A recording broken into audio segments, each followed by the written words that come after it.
Peace. What's good, YouTube? It's Kareem Samadi back again with another video. So I'm gonna real quickly get into heart guidance versus the ego. So this is a really big thing because when it comes to dealing with the realm of spirituality, you have to learn how to properly trust yourself.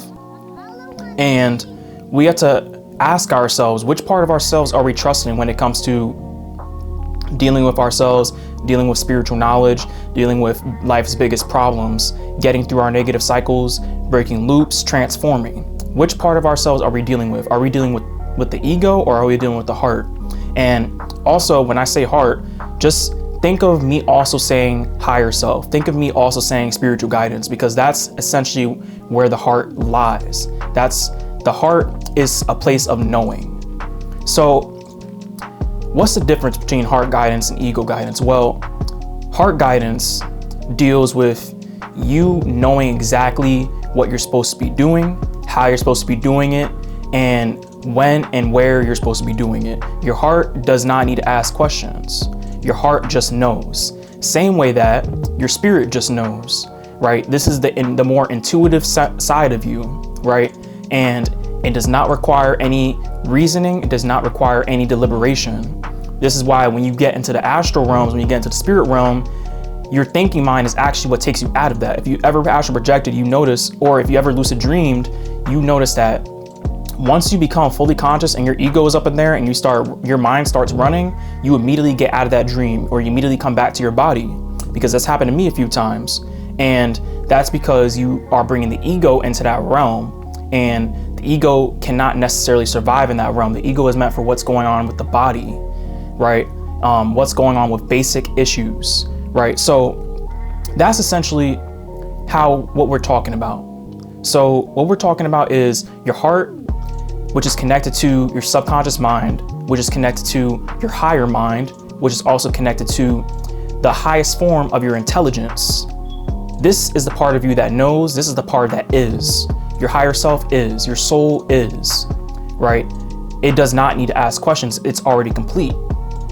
The same way that you do not need to protect your heart from heartbreak. Your heart is already powerful enough to protect itself.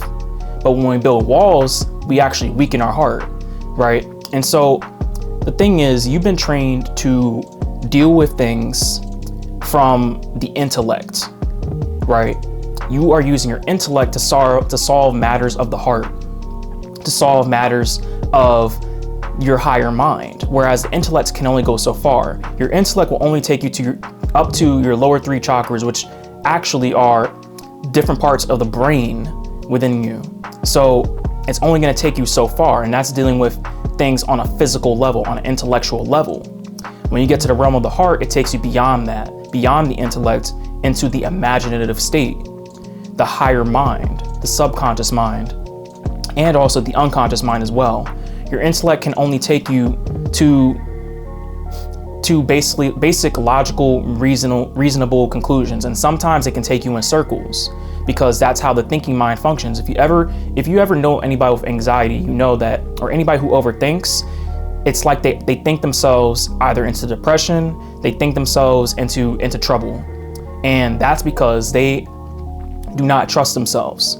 Trusting yourself is a form of self-love. So when you trust yourself and you know what you're supposed to do, like me right now, I know I'm supposed to be making videos. I know I'm supposed to be writing books. That's what I have to do every single day. I know I'm supposed to be developing myself spiritually.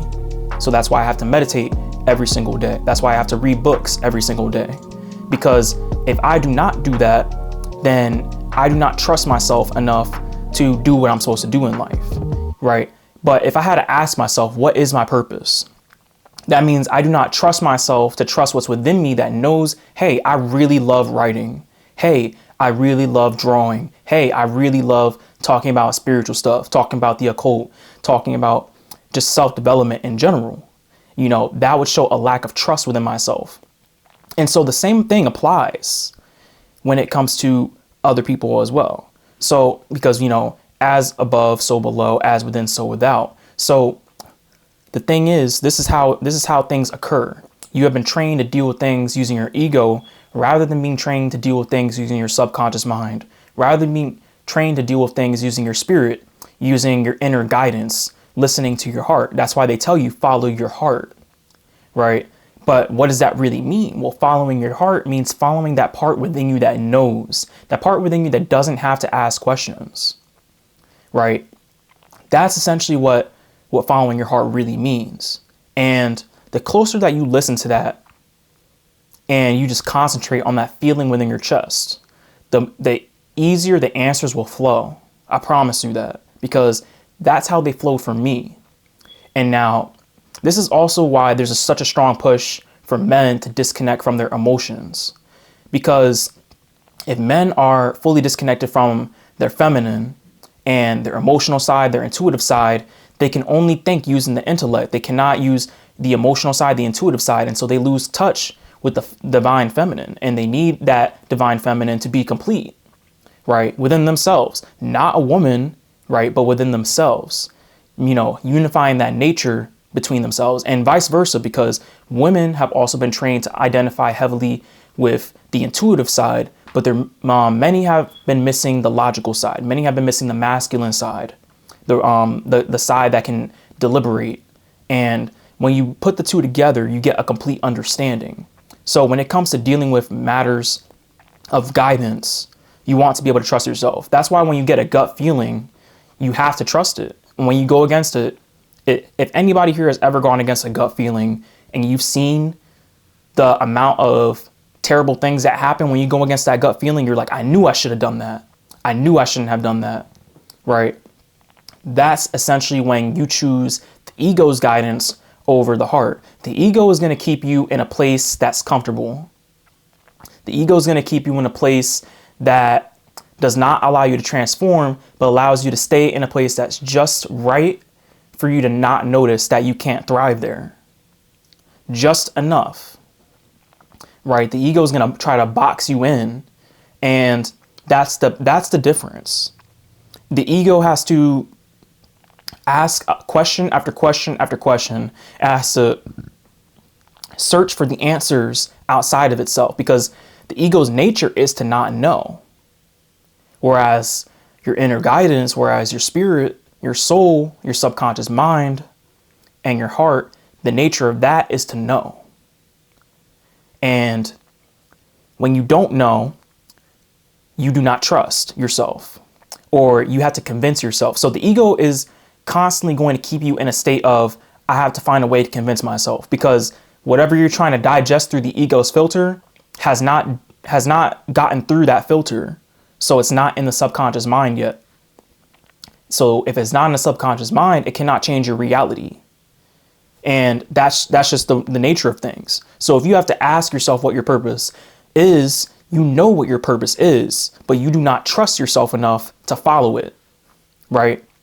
You do not trust yourself enough. And so that's a matter of disconnection from the heart. It's a matter of disconnection from the throat chakra, and all the other higher chakras as well, because that sense of safety and security is stuck within your ego and wherever it feels comfortable in. It feels comfortable, not taking those risks, not making those decisions that are going to change it and put it in a state of, okay, I'm going to be uncertain. The ego fears the unknown. And the minute that you find yourself fearing the unknown, the minute that you find yourself not knowing what to do, not knowing what's going to come next, that's when you find yourself in the darkness, right? Figuratively.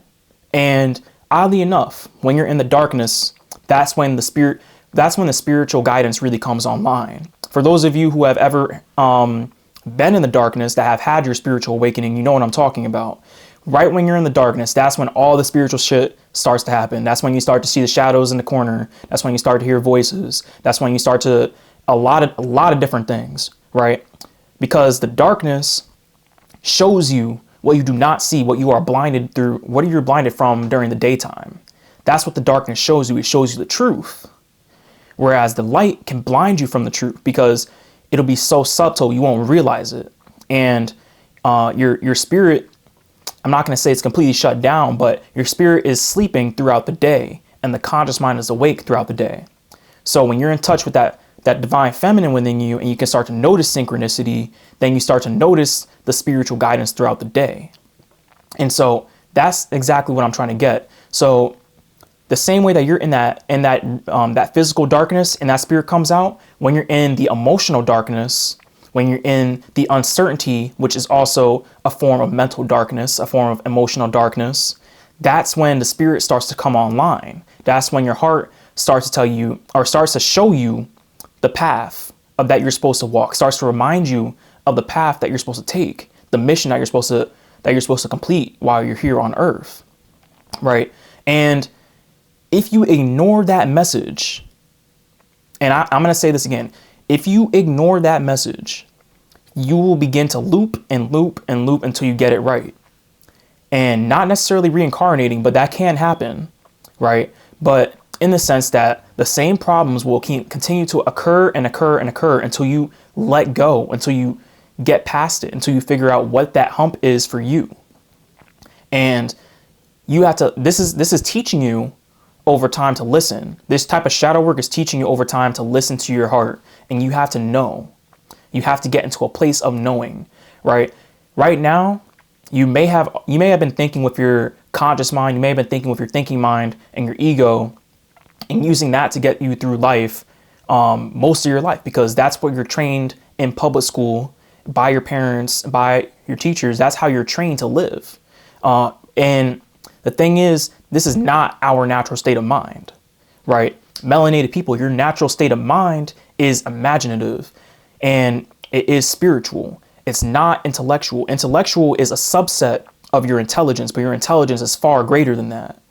And that has been shut down in you through centuries of programming. And this is what we have to understand. Because if you want to get in tune with that inner light, you also have to learn how to let go of everything that you've been taught, even the way that you've been taught. You've been using the wrong mind to try to figure out something that your greater mind can do without thinking. And so this will get you through everything. And so learning to listen to your heart, if you can't notice it throughout the day, pay attention to your dreams. That's the first tip I'm gonna give. Because when you pay attention to your dreams, it shows you what you need to do. If you write down the question that you want answered because you're uncertain and your mind is taking you in circles, just write it down. Or ask yourself or meditate on it before you go to sleep. Watch your dreams and you will get the answer. It may not look like it's a direct answer because you're trying to see it through the lens of an ego. You're trying to see it as, okay, I'm going to get a logical, normal, reasonable answer, like a text message back. Sometimes it may happen like that, depending on how you're able to receive it. But other times, because the nature of the subconscious mind is symbols, you'll see it in a different way. You might see it as, let's say, okay, if I choose this option, right? Let's say when it comes to a certain job, right? And you're trying to pick between jobs. And you're like, well, if I work this job, what'll happen? You might get a dream of, let's say, you on a boat and the boat is coasting very, very easily and you're doing work on that boat, right? And then the dream ends. And so you might think, well, I just had a dream that something that's completely unrelated to what I asked. I asked about this job, right? This career I'm trying to get into, you know? And the thing is, you might miss that. But since we speak in symbols with our higher mind and not direct, like the intellect does, what your higher self is trying to show you is that if you choose this career, it'll be smooth sailing for you. It'll be easy. That's how simple dream communication can get. And, you know, and if you don't get it, it'll break it down even more for you over time. Guaranteed. That's the first way to understand. And that's the first way to really, you know, differentiate, at least, right? So I've explained enough of the difference between heart guidance and ego guidance, but the solutions that come with this, at least first, you're going to look at your dreams, right? Second thing is, and I only recommend this if it's like really, really hard or really emotional. You might be very emotionally caught up. You want to ask a person that you're comfortable with, that knows you, that generally tells you things that you don't want to hear, or listens listens to you and then gives you the advice that, okay, maybe I needed that. Ask a person that, because they're going to see things about you that you don't see. And if you've been deliberating with yourself too much, they'll be like, well, you just gave your answer. You just answered your own question 5 minutes into, or 1 minute into you telling the story. That's the second remedy to trying to figure out where your guidance is coming from. And honestly, the third one really is just trusting yourself, right? Trusting yourself and understanding the way that synchronicity works, right? Because the thing about it is you have to really be able to understand where the synchronicity lies, right? If you get a thumping feeling in your heart and you're faced with a situation, faced with a choice, right? And you get a thumping feeling in your heart, or you get people coming out the woodworks, just out of nowhere, talking about things that align with your situation or remind you of something in your situation, that's synchronicity. You see something on TV, something plays on the radio, that's synchronicity. It's going to show you. If you start to learn what synchronicity looks like for you, then that'll be the spiritual guidance that you notice throughout the day. That'll tell you what you need to know. It'll tell you which choice to make. You just have to trust yourself enough to make that choice. And if you don't, it's gonna continue to show itself in ways that you cannot possibly ignore. So just to recap, right? You've been trained to deal with things from an intellectual level. Now, what is the intellect meant for? The intellect is meant for logical, reasonable things, like going to the grocery store, driving a car, solving problems, at your job, whatever the case may be, right? Mathematics, basic human stuff. The intellect is not meant to deal with matters of the spirit. You only use your intellect for matters of the spirit in a very, very small fashion, but the rest is coming from your subconscious mind. The rest is coming from your inner guidance, your intuitive side. And so the more that you get in touch with your intuition, the less you're going to really need to rely on your intellect, unless it's for creating a logical and reasonable frame for things. But that cannot be the way that you deal with everything, especially when it comes to big issues in your life. You want to be able to trust yourself. Trusting yourself, like I said before, is a form of self-love. So if you do not trust yourself, then essentially you are going to be limiting yourself from understanding your spiritual guidance. And so that's when you also begin to shut down that part of yourself. So the more that you do trust yourself, the more that you do listen to yourself, then that part of you will open up to giving you that information. And it's actually always online, but it becomes harder to recognize the more that you ignore it. And you start to see it as, oh, that's just superstition. Oh, that's just, coincidence, right? Rather than seeing it for what it is. And that's a sign. So your higher self is actually always constantly speaking to you. The same way that, and if you don't really align with the whole higher self talk, God is always constantly communicating with you through symbols, through synchronicity, right? That's how spirit communication works. That's how higher communication works, through symbols, synchronicity, and repetition, right? So that's the way that you really want to understand these things so you can move forward and do what's best for you. You know what your purpose is. You don't have to ask anybody.